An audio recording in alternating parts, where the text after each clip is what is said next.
Hello friends, welcome back to my channel study with Pratibha. तो आज मैं आपको पढ़ाऊंगी एक इंग्लिश ग्रामर का एस्से का टॉपिक जिसका नाम है द गंगा रिवर। तो आइए समझते हैं हमारी देश की प्रमुख नदी गंगा नदी के बारे में और उसके बारे में एक एस्से भी लिखते हैं। सबसे पहले हम लिखेंगे कि Ganga is one of the biggest reverse of India. तो सबसे बड़े नदियों में से एक है Ganga river. It is the longest river of India after Brahmaputra. और हमारे देश की सबसे बड़ी नदी ब्रह्मपुत्र और उसके बाद आती है हमारी गंगा नदी। और हम गंगा नदी को, गंगा रिवर को हिंदूज लोग मदर गंगा के नाम से भी जानते हैं, यानी गंगा माँ। अब हम देखेंगे कि ये जो गंगा नदी है वो कहाँ से बनती हुई आती है और कहाँ इसकी जो यात्रा है वो खत्म होती है। तो गंगा नदी आपको पता होगा कि गंगोत्री एक पहाड़ है हिमालय की गोद में, वहां से गंगा की धारा बनती हुई आती है और फिर जाके बंगाल की खाड़ी में यानी बे ऑफ बंगाल की तरफ जाके उसका एंड हो जाता है। एक बहुत बड़ी जर्नी पहाड़ों में से पार करती हुई जब वो हरिद्वार पहुंचती है नदी, तो वहां पर ही सब हरिद्वार में जाकर डुबकी लगाते हैं और उसके बाद वो बंगाल की खाड़ी यानी बे ऑफ बंगाल में जाकर समुद्र से मिल जाती है और इसे एक बहुत पवित्र नदी भी माना जाता है। और जो धार्मिक लोग हैं, रिलीजियस पीपल हैं, वो इस नदी में आके डुबकी लगाते हैं और ऐसी मान्यता है कि गंगा नदी में नहाने से सारे पाप धुल जाते हैं। Many corpse are also taken to its bank for cremation. तो बहुत सारे जो शव होते हैं वो भी इस गंगा नदी के किनारे एक अलग स्थान पर उनका दाह संस्कार किया जाता है।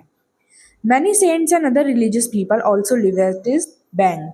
बहुत सारे जो साधु संत होते हैं या धार्मिक लोग होते हैं वो इस गंगा नदी के किनारे रहते हैं। और एक सबसे बड़ा मेला है जिसे कहा जाता है कुंभ का मेला, वो भी हरिद्वार में या फिर कभी इलाहाबाद में लगाया जाता है। The ligand behind it. अब ये जो गंगा नदी है वो धरती पे कैसे आई, तो कुछ लोगों का मानना है कि भागीरथी यानी एक किंग थे, राजा थे, वो इस नदी को हिमालयों से इस प्लेन्स तक लेके आए थे यानी हरिद्वार तक, और जो नीचे तक हमारी गंगा नदी जा रही है। और कुछ लोगों का मानना ये भी है कि एक डुबकी लगाने से हमारे सारे पाप धुल जाते हैं। थर्स इट इज कंसिडर्ड हॉली और इसको एक धार्मिक नदी भी माना जाता है। और अब के टाइम पे क्या है, गंगा एक इम्पॉर्टेंट प्लेस तो है हमारे दिल और दिमाग में इंडियंस के। It water is use for producing electricity and for irrigation. और हम इसका अच्छे से यूज भी करते हैं खेती में और बिजली बनाने में। The Ganga should free from pollution. लेकिन एक प्रॉब्लम है, पॉल्यूशन जैसे जैसे पॉपुलेशन हमारी बड़ी, जनसंख्या इंडिया की, तो उसी हिसाब से गंगा नदी में पॉल्यूशन भी बढ़ता चला गया। हमारी गवर्नमेंट ने इस बात को बहुत ज़्यादा सीरियस लिया है और गंगा नदी के पानी को शुद्ध रखने का कई सारे मिशंस भी चलाए हैं और अभी भी वो चल रहे हैं।